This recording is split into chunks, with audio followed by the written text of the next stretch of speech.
ايش هم براني قالوا لي فمنا والشينا تبا يقولوا انتن انجرامي يعني اما قافل وإيه أتينا تانا سويت سني يعني أتمنى نجال الطفوة وإيه ستي مي يعني من جاء ورمو لك عن شمودمي لا إله إلا الله ولا رسول يا ورمو عن شمودمي والله كنت كان يتم أنا أولي لول تكوت ولي قال لا يوتيوبين عمري ديرة لا حبيبتي لا حبيبتي جل قبل ما سرّي فتشو قبل وانا كنا أنتو no يعني وانقويا تكبرتني متي باركوني وانقويا تكبرتني متي يا شمانا سلطريا مال نيادا Indo mimpi ka akati ko dan sinja aja.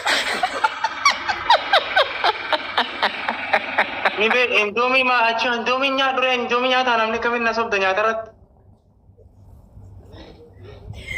Indomie si jala cisu daga kisan jero. Kanan dulu si afat Indomie nyata na Indomie wanja dong sang kama sembe kun hanjat. Sama muskilah imbaran ya ani injera mira akhirnya mau buat duka namanya baru wangkan awal itu soba. It's okay. Kuna mau it's okay. It's nothing. Habibti amma kemana sih ya lu nasab dan nyata urung begitu. No kuni wangkan awal itu soba berbani nadam nyata itu barachuan hawi kamu si somin sel sonte. Nyati wa baitem nabar sifat tamarako kamu. Imbait ad. Dia kurang komber tanah wanita mata kau nak boleh. Saratnya karena kelas. Karena nafsi mana sih buat taraf biji itu pilas guys. No. Jangan pilas gitu ya. Saratnya kataran. Saratnya lalu saratnya. No, lupa sinja saratnya lalu sanu.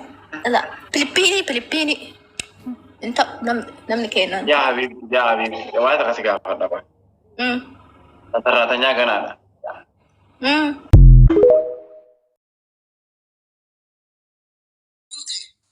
Mau bulake kalesa Libya ke sa amatala maftakata ki injirre.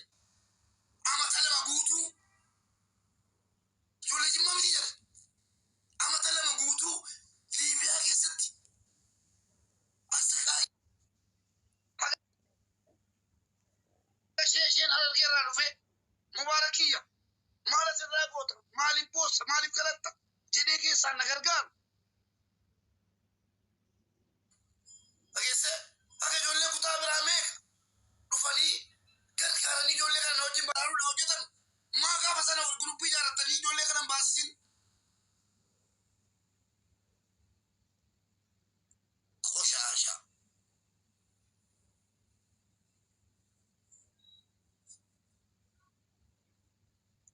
دول أخي نكنا أقول أجندة منامن دول أخي هولا نيشين قولي ما كاكي سوام ولا لي olomo yondu abalu fabalu na je se grouping kana mana je tuju wala le ko sa esa namni wala le kuma to ko to kadi nan le timbe bonna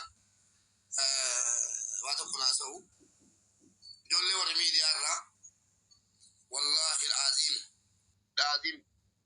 maka baji fal sinyatan maka dimma sinyatan sinit salfan hulan bakkan du fi kanin be kam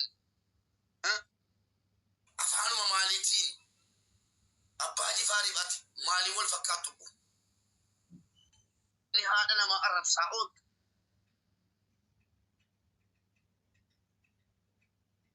tasgaba ka bannat kira tasgaba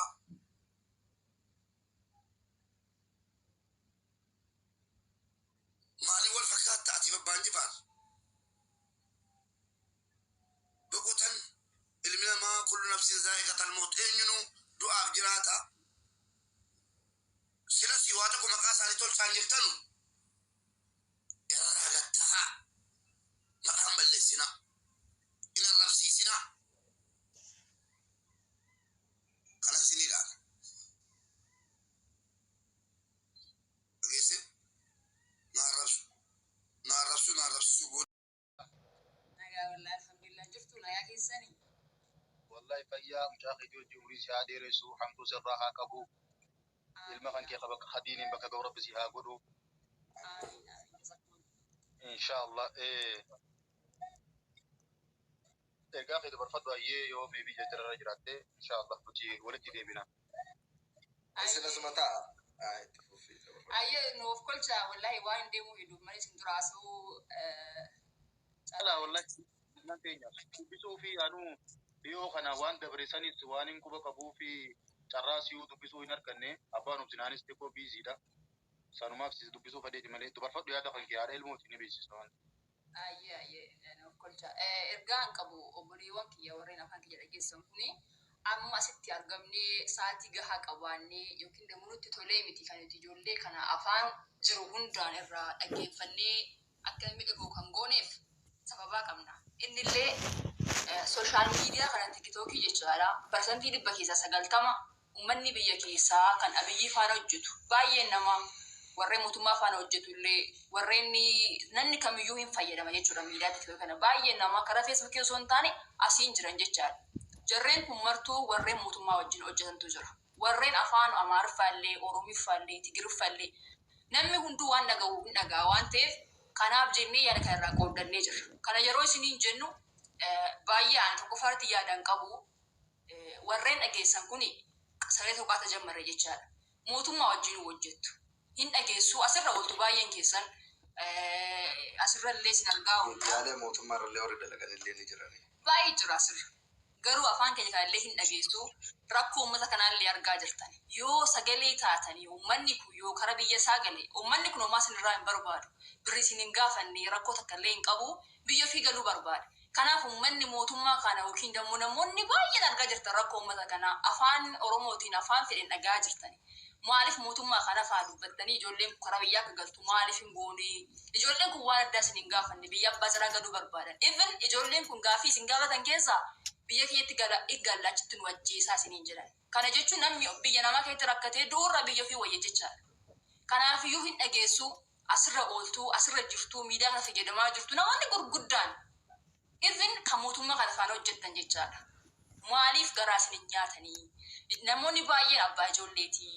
Ijoollee shamarranii jira, xiqqaa guddaa jira, maanguddoo jira, sheekota jira achi keessaa. Maaliif garaa isin hin nyaanne? Maaliif mootummaa kana fa'aa dubbattanii? Ijoolleen kun rabshaanii miti kan hidhamte, waa hattee miti kan hidhamte. Hojjechuus biyyaa baate, ijoollee biyyaa baate dalachuuf biyyaa bahan malee biyya namaa dhaqanii waa saamanii daangaa darbaniitii miti. Haalli jiru immoo akka sanatti bahanii miti hin tasaakkaanii. Kanaafiyyuu adaraa keessan adaraa sitti dhaammannaa. Ni agartuu sin argaallee oollaa asirra ooltanii baay'een keessan hin beektani. Maaliif dantaa dhabdan uummata kana? Namaa amma namni baay'een du'aa jira. Maatiin argatee reeffa isaan awwaallatu. Carraan uummata Oromoo maaliif kana ta'e? Kanaafiyyuu nuti kan kana gooneef namni hunduu dhaggeeffatee namni hunduu akkan saba kanaa sagalee ta'e biyyatti galchuuf jennee asirra oolla malee suusii qabaannee sa'aatii tirfii qabaannee nuti illee biyyuma namaa jira dalagannee jiraana waan ta'eef sa'aatii qabaannee yookiin immoo nuti toleetii miti jecha kan asirra dhageenye uummata kana itti raaguun. Yeroo hundumaa ijoollee jiniin interviyuu goonee ijoollee gadi baanee feestaalii uffannee yoo sababaa takka malee asirra oollee sa'aatii fageessine faayidaan keenya maayinni. Kanaafiyyuu sitti dheeresse dhiifama warreen asirra ooltan kun adaraa keessa mootummaa wajjin hojjettanii baay'een keessan wal beekna quba wal qabnaa hin beekna baay'ee keessan mootummaa kana faana haasaa mootummaan kun afaan Oromoo dhagaa mootummaan kun Oromoodha afaan Oromooti haasaa hin dhagaa innillee hin beekaa. Kanaaf itti dhiyaadhaati ijoollee kana biyyatti gashaa adaraa isiniin jenna adaraa uumaa keessanii isiniin jennaa galatooma dhiifama nu godhaa yoo isin. Ayyee galatooma tillee waan shagalee taateef. Nasri asoo haadha obsinaan hin gamne yeroo takkaan galatoomfachuu barbaadan sakandii soddomnaa kanni. Haadha obsinaan jechuun gama feesbuukaatiin yeroo dheeraa nama keessaafuu shamarran biyya Arabaatiif sagalee taa turtee Suudii qofaa osoo hin taane akkuma waliigalaatti Dubaay Kuweet namni gaafa rakkatu 2009 2020 takka arragaa haadha ilmoo taatee haaftu malee nama galata guddaa Oromoo biraa qabu hawaasa addunyaa fi biyya keessaa biraa qabu akkasitti beekanii aktiivistii keenya beekamtuudha. Namni gara tiktookiin aktiivistii hin beeku. Kanaaf rabbiin galata keessee haa galchu. Yeroo dheeraa waggaa 3 nama miliyoona cinatti dhiyaatu warri qabsaawee uummataaf sagalee ta'e uummata kana biyyatti marsaa lammaffaa sadaffaa galcha keessaa nama hangafaati. Nama hawaasa Oromoo ijaaruu irratti tokkoomsuu irrattis yeroo dheeraa hojjechaa turte akkasitti beekanii haadha obsinaan kophaa miti aktivistii Oromoo haadha Oromooti jechuu guyyaan barbaadu. Nagaan naaf tura ulfaadha marti keessanuu. Ayyaatellee nagaan tura. Amma Muniroo itti fufaa ergaa keessan ustaazilleen mee waan kan amma dhageettanii waan kana maal godhuu qabna hawaasni sooshaal miidiyaa kunillee cal jedheetu akkanumatti dhumaati uummata kanaa laaluu qaba moo furmaata wayittu kaayamaa fi ergaa keessan dabarfadhaame. Itti fufi Munir. Laki Abu Sabraddiin ati itti fufi laki haadha obsinaanii galateeffachuuf jidduu seenaa son deemnee fi galata guddaa qabdi namni karaa tiktokii Nasrii dura nama aktivistii ture jechuu hijaabi akkasii saniifin jidduu seenee dhiibama itti fufi ustaaz laki sheekha itti fufi. Jaarsa jabaa booda jaartii jabduu jira haadha obsilaantu jabduudha Naasir keenyallee leenja ta'ee wal dabaran gaasalaa duraa namaatu haadha obsilaan dubbisuu fedha ture. Deemteerti amma guyyaa biraa dubbisanii. Arsaa Rudiin.